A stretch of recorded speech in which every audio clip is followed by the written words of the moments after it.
Isang mapagpalang araw po uli sa ating lahat.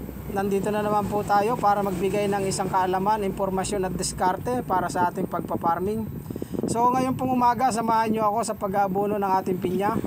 Ito po ngayon 2 buwan na, ngayon po ay September, itinanim po natin ito ay July. So tara po, umpisahan po natin na sa pag-aabono para mas mabilis lumaki yung ating mga halaman. Samahan nyo po ako hanggang sa dulo ng video. Ang gagamitin po nating abono dito is yung kulay puti, yung pong urea, yung malalaking granules para mas matagal matunaw.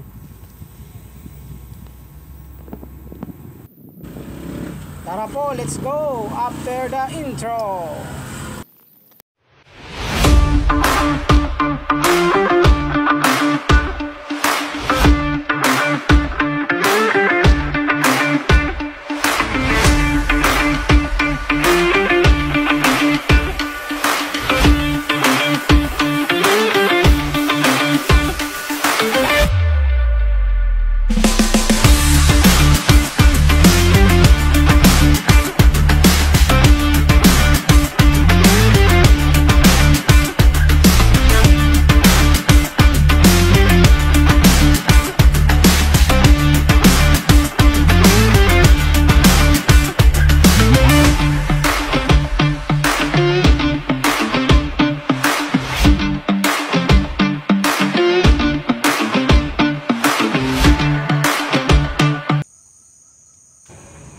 Gamit po dyan yung ating isang maliit na pala. Yan po ang ginagamit nating panghukay ng lupa. At maliit lamang naman pong hukay bawat puno.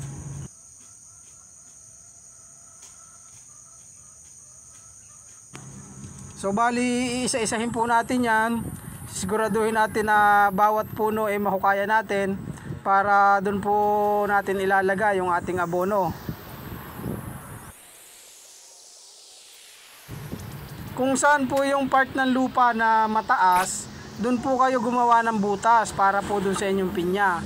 Kasi ang purpose po nun, kahit na umulan, doon siya aago sa mismong puno ng pinya pag natunaw yung abono.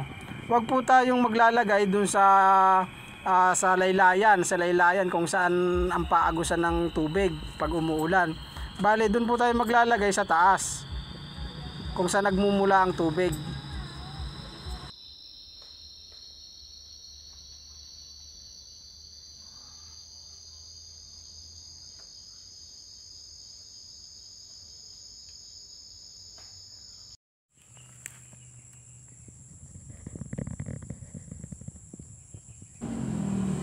So yan, ganyan po ang itsura kapag nabutasan na natin yung bawat puno ng ating pinya.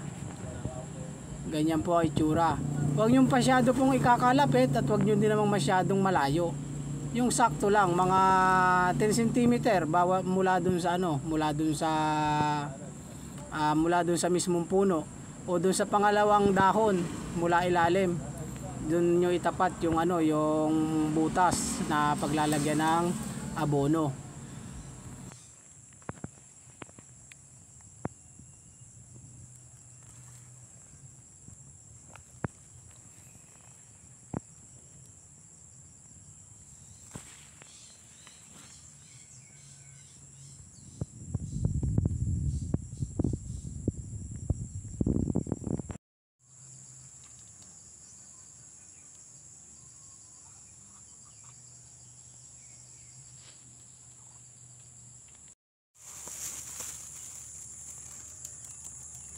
Ito po yung ginagamit natin diyang abono, yung big granules ng 2600 o yung ureang puti. Ito po yung ating pampalago. Kasi nga po ay bata pa po itong ating pinya. At kailangan niya po ng maraming nitrogen para sa kanya pong paglusog at paglaki ng dahon. Yan po yung ating gagamitin. So best timing naman po yan kasi katatapos lamang po ng ulan. Saka ito pong kulay puti, mas matagal po itong matunaw.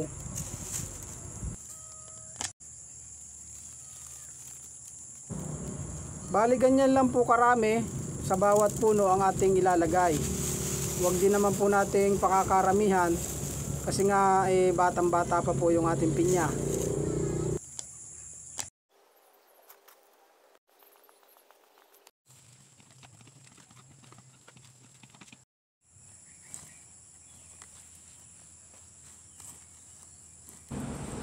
So after nga po natin yung malagyan ng abono, tatakpan naman po natin yan ng lupa. Kakahigin po natin yung lupa gamit ang ating paa at tatakpan po natin ng yung abono. So sa pagkahig po niyan, siguraduhin po natin na may protection yung ating paa kasi napakatalas po ng dulo ng pinya. Pwede po kayong gumamit ng bota o may makapal kayong pantalon para hindi kayo tamaan sa balat. Napakasakit po niyan pag nakakatusok. So ganyan lang naman po ang diskarte dyan. Napakaalwan po niyan, kayang kaya ng kahit sino yan.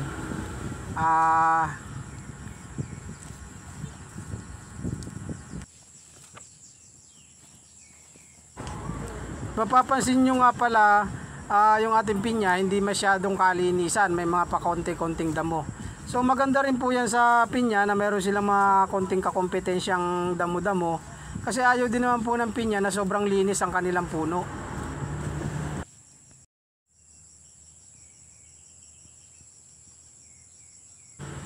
So ayan po, nakumpleto na po natin yan sa mga oras na to. Yung iba po dyan natakpan na natin, yung iba tatakpan na lang natin ng lupa, lalagyan na po natin yan ng abono papunta po dun sa taas. So ngayon po nagpapasalamat po ako dahil nakarating kayo sa dulo ng ating video. Please like, subscribe, and share to my channel, Farming sa Buhay Ko. Maraming salamat po sa inyong panunood. God bless po and good luck sa ating lahat. At happy farming po sa ating lahat. Mabuhay po tayo. Salamat po.